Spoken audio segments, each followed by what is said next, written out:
Good evening, everyone. I'm Ron Jones. And I'm Jennifer Bellamy. Tonight, Georgia Democrats are at the United Center in Chicago. This is where they will open their national convention with President Joe Biden headlining tonight. They're hopeful their prospective nominee, Vice President Kamala Harris, can tame one of the biggest issues Republicans are using against her and President Biden, the economy.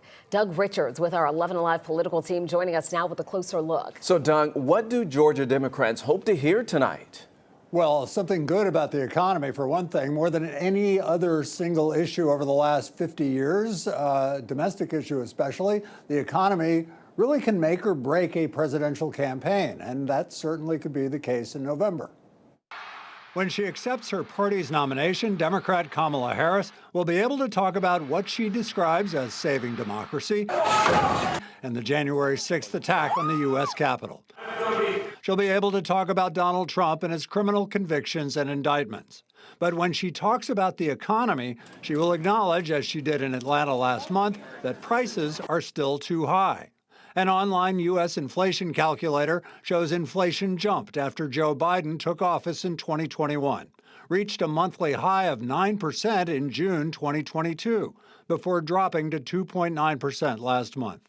Savannah Mayor Van Johnson is a Georgia delegate. That's also signs of a very strong economy. And we've seen indications from a variety of sources that our economy is getting better, inflation is cooling down, consumer confidence is up, and people are still spending. But prices are too high. I had to do back to school shopping, and I was like, where are the 25-cent crayons? Nikema Williams is the chairwoman of the Georgia Democratic Party and the mother of a fourth grader. She says she expects Harris, if elected, to take on rising prices in housing, a sector that drove much of the inflation over the last 3.5 years.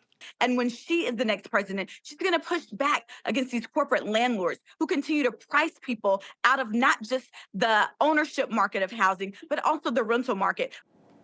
Now, Republicans have pushed back against that, saying that trying to use the government to control prices is something akin to communism. When we talk to voters, they frequently say the economy is their biggest public policy issue. Polls show those voters do tend to lean Republican. So the challenge is on tonight, Jennifer. All right, Doug, thank you so much. President Joe Biden's speech again will kick off night one of the DNC. It's tonight at 10 p.m. and you can join Lester Holt, Savannah Guthrie, and the entire NBC News team for live reporting, interviews, and analysis. It's happening right here on 11 Alive.